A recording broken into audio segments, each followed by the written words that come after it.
Okay. Pinagpala po tayo sa ating Panginoon. Ito na ang ating ika-5 harvest nino. Ika-5 na harvest na ating atsal. So, smooth kayo at saka Emperor F1. So ito na sila ni. So nagsaising kami. Ito ang good. So 200 ang kilo. Siguro so nandyan pa yung small. So base makakuha tayo ngayon ng mga 150 na good, no? Mga 150 more or less. So sikan. So makakuha lang tayo ng mga dala sa sikan at saka good mga 200 kilos. Okay na. Makabawi na tayo sa ating kuwan, sa ating gastos. So ito na. So sa sako.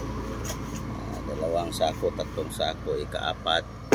So ito pa. So mayroon pang harvest, mayroon pang small at saka nahalina na kag 50 nino kilo. Nakabot. Pila to ka kilo tanan? 47 ka. 47 kilos na yung kinuha dito ngayon. So ito pa. So umaabot ito. Siguro mga 200 mang, no? Dala sa sikan. Sikan? Mga anak jud. Ikaw pa dito. So makabawi na tayo guys sa presyo kasi mahal ngayon ang atsal. So ito na, sila ni nagsizing. Okay na, ang ating atsal. Ito na ang harvest natin.